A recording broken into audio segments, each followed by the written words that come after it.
I just listened to both albums by Mammoth, WVH, and here are my thoughts. I know it's been a while since I recorded a video. Thank you for being patient. You know, holidays, a family member had a surgery, so just all the stuff is happening. It was nice to take a break anyway. But I am back, and I really want to be back to recording, one or two videos a week. And this one will be about Mammoth WVH, which is Wolfgang Van Halen's band. So this is a little bit different for me in that every video that I've done so far has been classified as classic rock, like 70s classic rock. I'm going to start doing some more classic heavy metal videos in a little bit. That's coming. But Mammoth WVH is an alternative hard rock band. So if you're familiar with like the Foo Fighters, this is very much in the same vein as that. And take everything I say here with a grain of salt, especially now, because I don't really have an ear for alternative rock. I didn't grow up listening to it. The closest that I got to alternative rock being a part of my life was the Foo Fighters, and I only know like 5 songs by the Foo Fighters.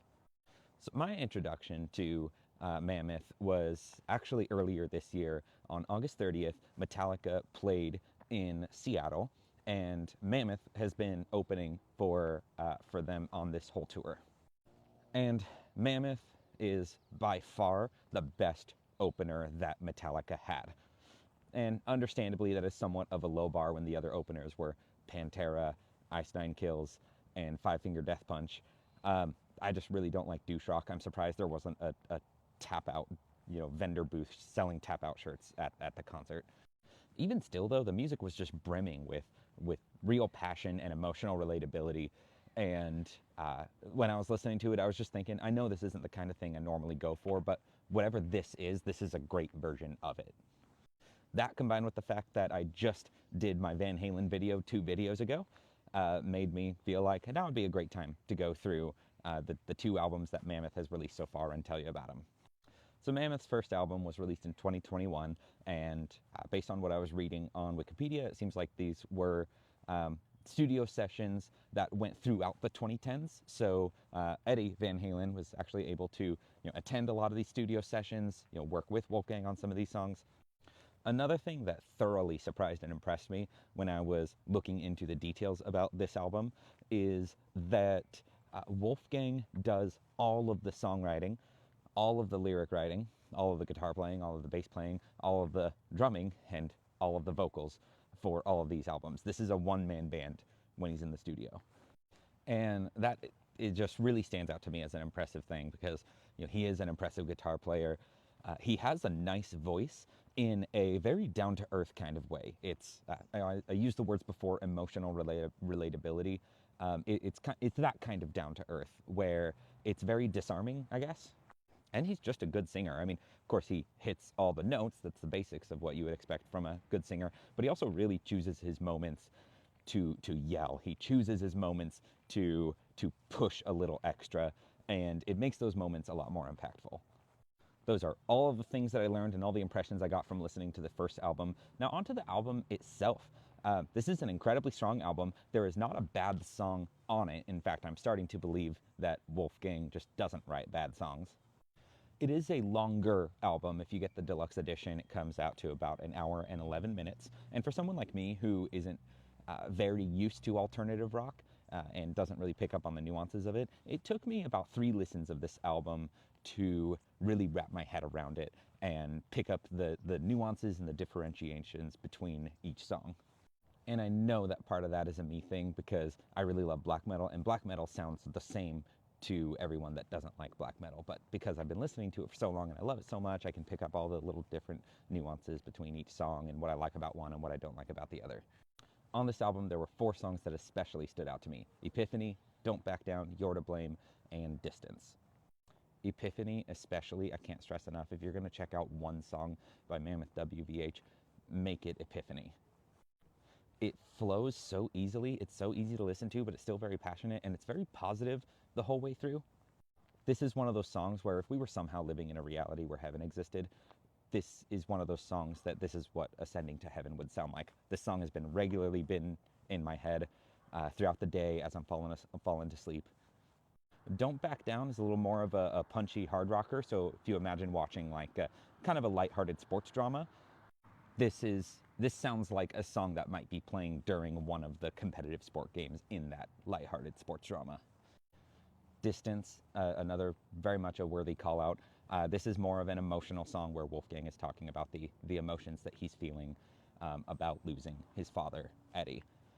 This is actually something that Wolfgang and I kind of have in common. I know that if you live long enough, eventually everyone loses their parents, but him and I specifically lost our parents quite young to cancer. So that gave an extra bit of relatability that I had to this song. And Wolfgang really shows in this song and in the song Circles on this album that he is really good at writing emotionally charged lyrics. Even if they're on the simple side, they're simple in an elegant way, not in a, boring or I've already heard that kind of way. Anyway, moving on to Mammoth 2, which was released in 2023. I thought this album was about as good as the first album. A few additional pros and a few additional cons. The pros are that this is a shorter album, so it plays like a little bit more of an adrenaline rush. Now, as opposed to the previous album, where all the best songs were kind of interspersed throughout the album, I noticed that this album, I still feel like it's kind of front-loaded with the best songs. So it starts off pretty strong with the song Right, but what I'm talking about specifically is everything from Like a Pastime to Take a Bow. So this was track 2 to track 5. These songs were really, really good. As good as the best songs from the previous album, except save for maybe Epiphany, just because that's still my favorite song. The next 2 tracks, Optimists and I'm Alright, are also very good tracks. Just because of my relationship with alternative rock, I noticed that these songs stood out to me more when I went back to them individually, rather than listening to them front to back on the album. And then I had a little bit of a hard time sitting with the last 3 songs on this album. Just because they were still very solid songs. I said earlier, Wolfgang doesn't sound capable of making a bad song, at least not yet. But they didn't jump out to me as unique enough to make me want to revisit them individually. So yeah, I know it was only 2 albums. I like these albums about as well as each other. I think they're of pretty equal quality. I don't know what alternative rock fans are typically looking for in alternative rock, even if it's alternative hard rock. Like I said, I only know a few Foo Fighters songs, and that's the closest I've ever gotten to this. But I was noticing that the music sounded very polished and high production, which has its own merits, but something I think it would be really cool to hear from Wolfgang in the future is I think he absolutely has the creative chops and can get in the creative flow enough to take a lot more risks with his music. So, try longer songs, try something ugly, try something that sounds a little bit messy. So you could do that with songwriting alone.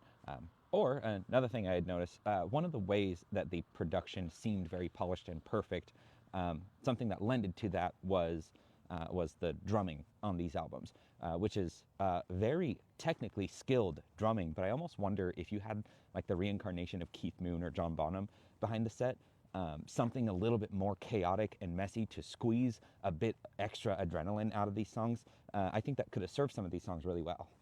So yeah, overall I think Epiphany is their best song, so for the most part I'm going to say check that one out. If you happen to be more of a guitar guy though, check out the first half especially of Mammoth 2, because the guitar work was just leveled up on this album as a whole, and if that's something that you gravitate more towards, this is a great showcase of it. So yeah, those are my thoughts on Mammoth. The next band I go through is going to be Zephyr, which is a hard rock band from Colorado that formed in 68, 69. They had a few albums, and then after that I'm going to move to, I believe, Strawberry Alarm Clock, which is more of a psychedelic rock band. I have a couple hundred bands on my list, and I want to do some very lesser known bands before I move back to more well-known bands, where I'm intending to go through bands like Steely Dan or Jethro Tull, and a few others like that. Anyways, that is all I got. Thank you for watching.